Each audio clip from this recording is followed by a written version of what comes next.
I'll do it then. G-Eazy, G-Eazy. For some reason, I'm reviewing the new G-Eazy album, which you have no interest in whatsoever. But I think having listened to it just a couple of times, I was so perplexed by how bad this was that I thought, you know what?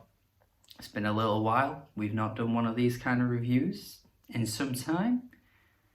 Let's rip into G-Eazy, shall we? So I've never liked G-Eazy, honestly. It's so weird that he has always been an artist in rap and hip-hop that's never been taken fully seriously, but he's always been one of those guys that has a few hits every now and then, has some really mainstream songs that confuses me, to be honest. I feel like he never truly got his due, though. His attacks, his dunking on. He never really got completely shat on for the awful music he put out there. I mean, when you look at other rappers that constantly get dunked on, Nav, for example, Logic, Big Sean, even though Big Sean really should never be in that conversation, in my opinion. I don't think he's ever been that bad, but Logic, Nav, to be fair, have been that bad. But yet, you know, G-Eazy's kind of escaped it. He's kind of just been moving along, never really getting the really panned reviews he probably deserves. And this new album, I think, is that album.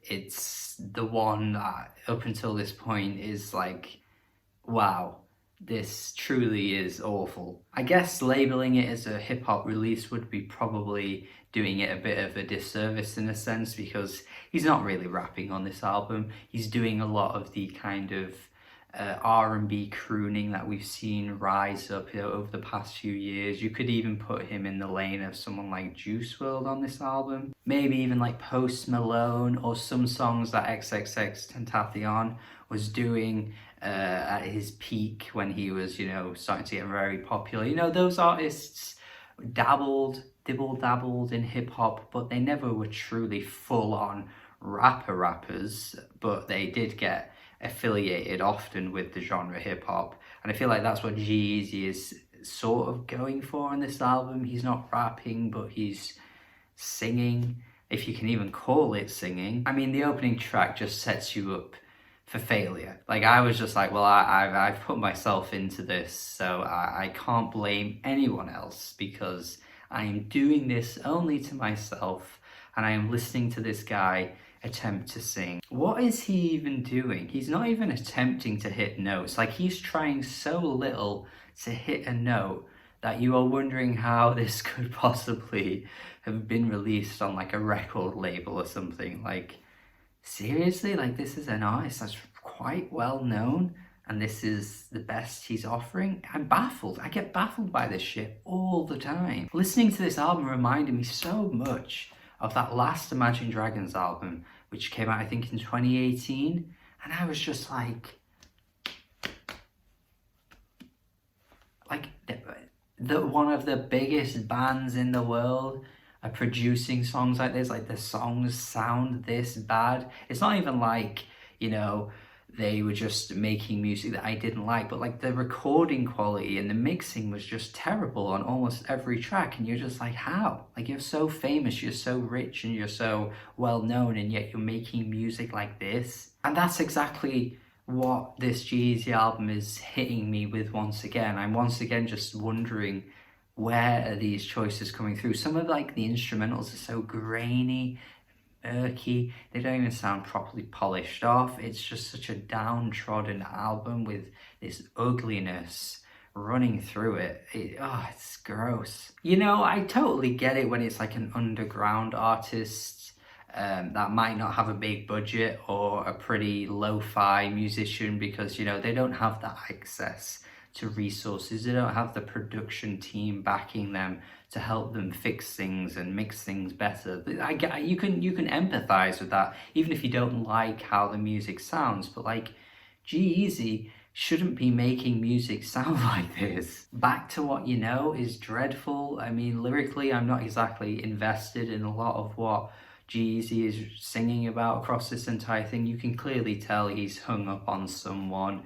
I think you can probably guess who that someone is, to be fair. All the Things You're Searching For has a terrible hook. I am baffled once again by this hook. It sounds like some of the worst aspects of like mid 2000s like emo pop punk. Like some tracks on this album really give off that vibe, and some, you know, some bands from that era have aged quite well, probably better than some people would like to admit.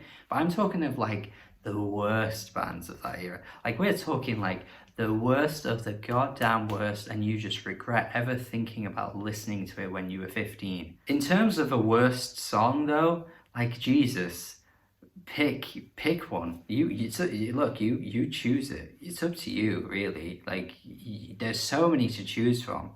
I couldn't name one even if I tried. Stand by me, stand by me. What a oh, I just hate this. I just hate this. I just hate it. You know, when like a word just gets ruined, and like sometimes it's funny to ironically, you know, call people stans, you know, or just pretend you're a stan for something. But like when you hear it in a song like this, and instantly like the word has just lost everything that might have made it good in the first place, and now it's suddenly like, yeah, I hate it. I feel like this song has done to the word stan what the song Selfie by the Chainsmokers did to the word selfie. Like suddenly, as soon as that song came out, whatever you ever thought of the word before that song, you were suddenly like, I don't want to hear that word again. Like I can't say that word out loud anymore because it's just awful. You can see that there's some emotional moments on the album, like the track Every Night of the Year, where he's clearly, you know, reeling off his thoughts and his feelings, but he does it in like the mopiest way and has this way of like slurring his words that's just so hard to get invested in that I just really can't enjoy the song. Especially, again, I keep going back to this, but the way he sings as well is so bad that you just can't really remotely care about the words he's saying. And this track truly feels like it goes on forever. Like, goddamn, the way this track is produced is so poor. Like, it just has nothing in the instrumental that can even grab you. There's not even like anything that makes you go, ooh, that sounds nice, or ooh, that's interesting. It's just got nothing. But as if things couldn't get worse. It couldn't possibly get worse, but then it does. The man tries to do his own Lazarus. He tries doing Lazarus. The David Bowie song Lazarus. Like, why? Why would you do this? I'm not saying that you can't touch this song, because you could touch any song and turn it into your own and make it great. But as you can tell by the tone of my voice and the way I'm saying this, he does not do that. It's honestly impressive as hell that a musician beyond his years, well past his peak of popularity, could bring out a song like Lazarus and truly sell it in the way that he does with his vocal performance. I mean, usually singers become older, their vocals get very croaky and very raspy, but like David Bowie just completely, massively sold that song. And yeah, G-Eazy, as young as he is, should surely be able to sell the song with his vocals, but he just can't. I truly believe that artists should really take it upon themselves to know their strengths and know what songs to sample, what songs not to touch, because, you know, you can't really do it, what songs to interpolate, what songs not to interpolate. Like, you should just know. And like, why would you try this? Like, why? It was never going to turn out good, and here we are with how bad it really was. And then the final track is just the cherry on top for this album. Like, the whole thing just reeks to me. I just can't deal with songs like this. This song is like just like the worst elements of like tabloid drama. You know what it is, especially in the UK. You've got those newspapers that just like plaster gossip on the front page for everyone to see. They do it on their websites, like the news websites, like it's the first thing, like this couple are having problems, and like, oh, they're gonna have a divorce, and oh, they're breaking up, and oh, she's pregnant but it's with another man. Like, it's just the worst aspects of like Western culture. And essentially G-Eazy's feeding into that with this song, just making a song, I assume it's about Halsey, because they had like a turbulent relationship for the world to see, because of course that's what happens when celebrities get together and then they break up, and then suddenly everyone has an opinion on how things ended and you don't even know because you weren't there. And I just couldn't care less.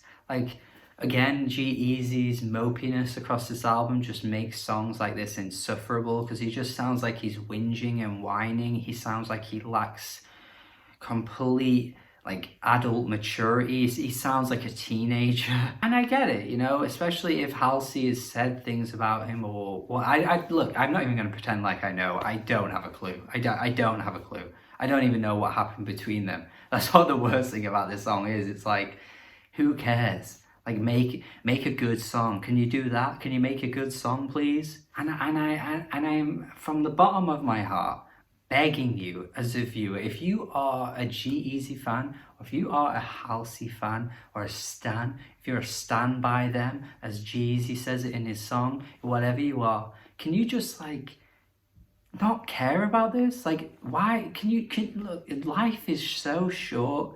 Life is too short.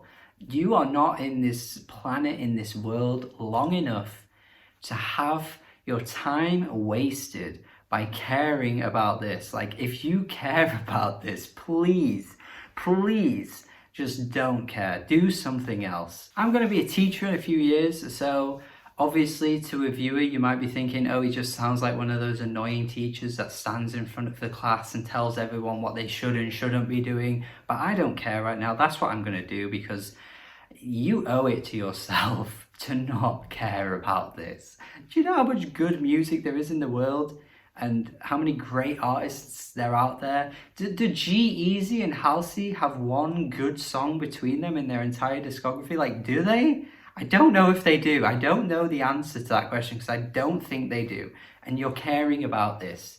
Listen, just, I'm begging you, play good music. Listen to something else. Why would you care about Halsey and G-Eazy having a beef? Just don't do that.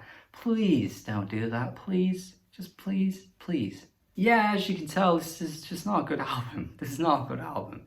And not even for the last couple of minutes of me ranting about that. That was just one aspect of one song. But like, none of the songs sound good. They're produced so badly. The performances from G-Eazy are just so bad.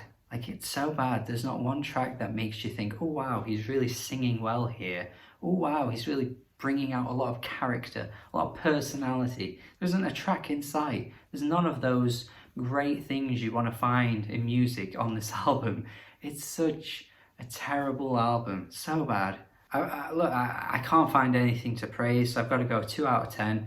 Really one of the worst I've heard all year. In fact, I haven't given a 2 out of 10 to any album from 2020 on this channel this year, so I guess you could say so far this is definitely the worst thing I've heard. Let me know your thoughts though, because you might actually think it's better than I'm giving it credit for.